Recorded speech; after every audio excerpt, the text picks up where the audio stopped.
Okay, we are back again, and we are starting chapter 8, the bread of life. John 6:35. Jesus said to them, I am the bread of life.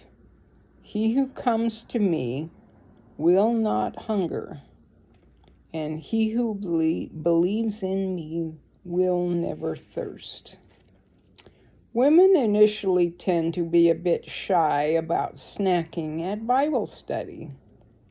The study I teach at my church always starts in the fall, and at the first meeting they will look longingly over at the platter of coffee cakes and strawberries, wondering who will be the first to break the ice and grab a treat.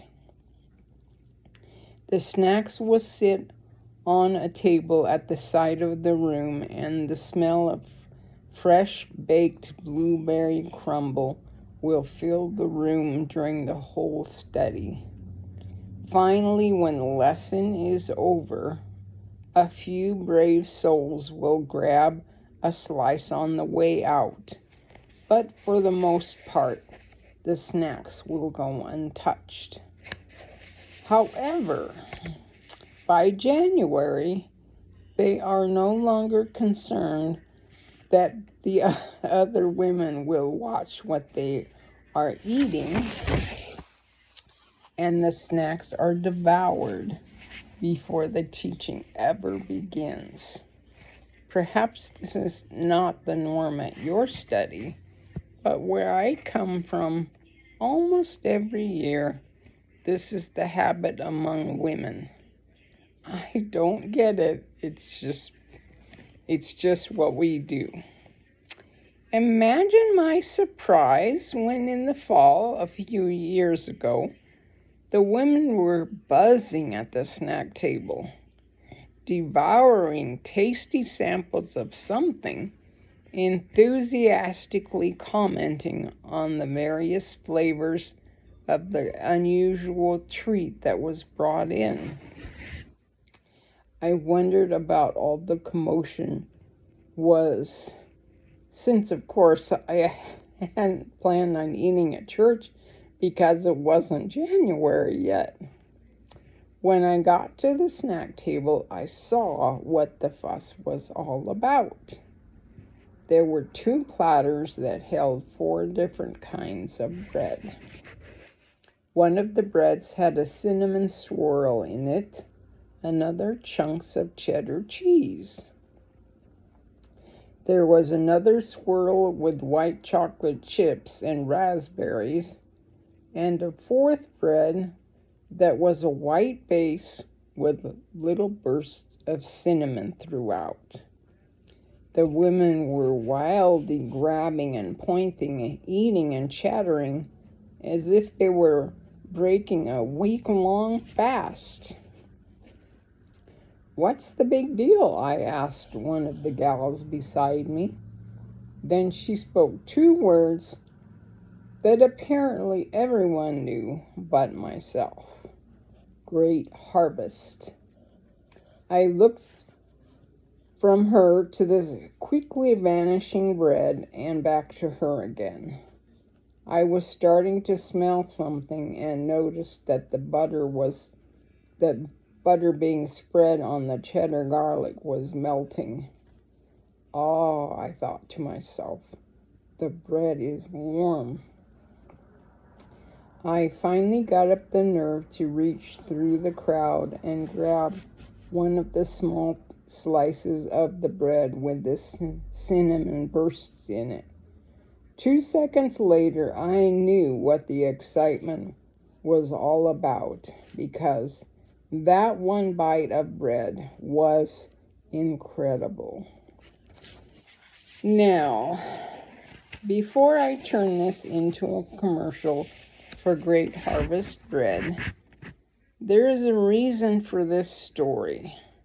So let me fast forward 6 months. The Great Harvest Bread Company that caused the commotion at my ladies' Bible study was located in a town just south of church. Since I live north of church, I rarely go to that town, so I had to make a special trip to visit this bread store. It was definitely worth it because in this tiny downtown space, some of the most delicious bread was made.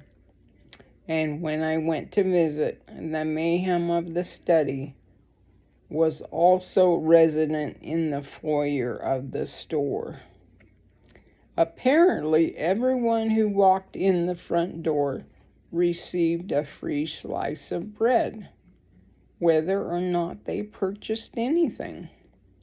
So the excitement was centered on a wood cutting board where fresh, warm bread was being given away at an amazing rate. I really liked this bakery.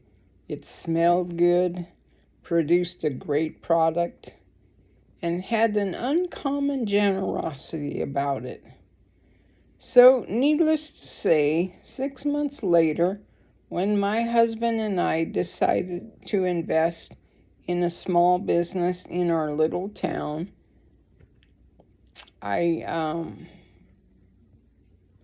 mind went directly to the bread company.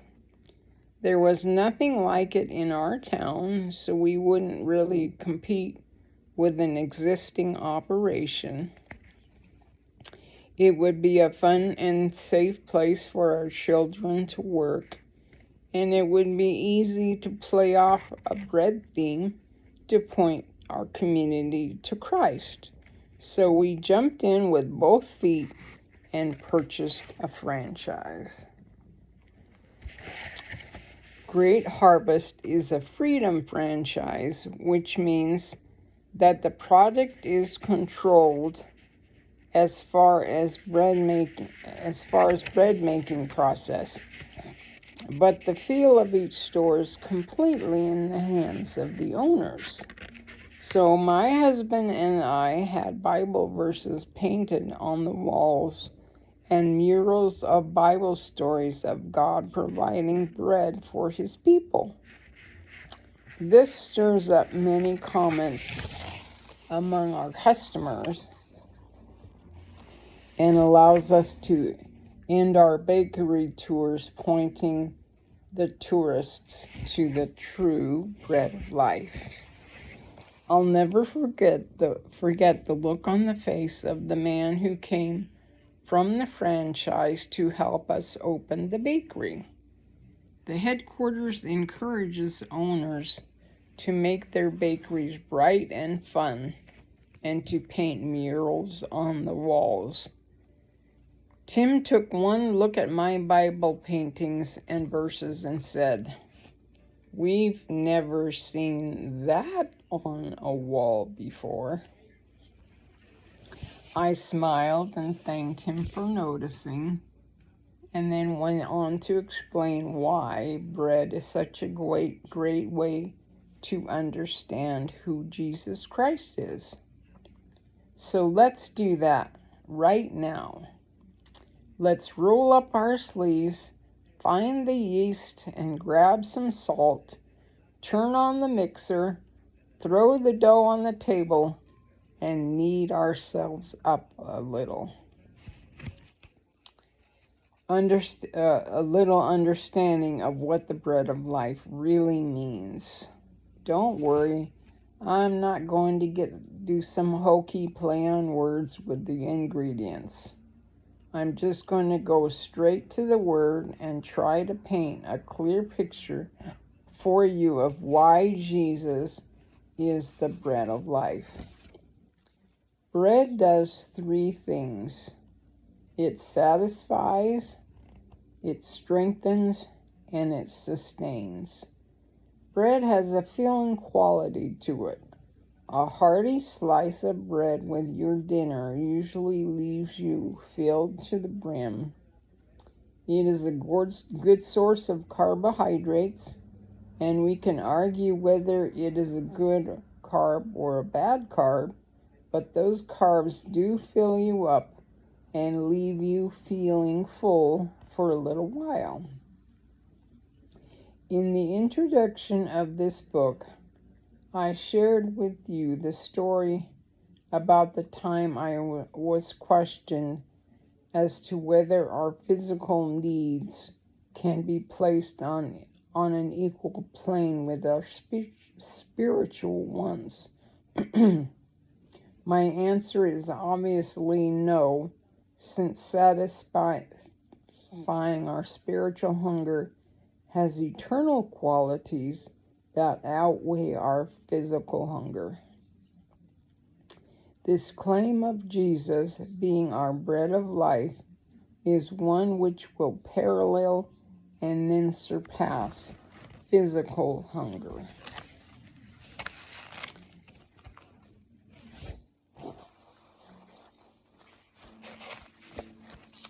Showing his ability to satisfy our hunger, strengthen and sustain us through our time here on earth and on into eternity. I'm sorry, I feel like I'm struggling a little bit this time. Okay, let's keep going. John 6 finds Jesus in an interesting situation. The chapter starts out with him feeding 5,000 people with 5 barley loaves and 2 fish. Truly an awe-inspiring miracle. Most commentators believe there were 2 to 3 times that amount of people who were actually fed, since the custom was to count the men in any given situation. Either way, Jesus produced a lot of food with very little resources. The crowd was so amazed at his provision that they began to stir among themselves. Verse 14 says that Jesus perceived that they were getting riled up to the point where he was concerned they would take him by force and make him king. So he withdrew to a quiet place to be alone. It is truly an example to us to watch the humility of Christ. This was not the only time that the crowd would seek to make him king, yet he had a purpose for his presence on earth, and it wasn't to become a king. Don't get me wrong, Jesus is the King of Kings, but he came to save his people from their sins first, and then later he will take the world by force as a true king and conqueror. Over and over, you see Jesus tell those he healed to keep it a secret and not to tell anyone. His love for the hurting couldn't help but heal, and it also couldn't help but die. Unfortunately, the more he healed, the more people wanted a king rather than a savior. Ultimately, their disappointment in the fact that he didn't lead a rebellion against Rome and become their king turned their enthusiasm into disdain, and they ended up crying, "Crucify him!" Yet with or without their cries, he had a plan, and he would accomplish it. And we will end right there and pick it up tomorrow. Have a great evening.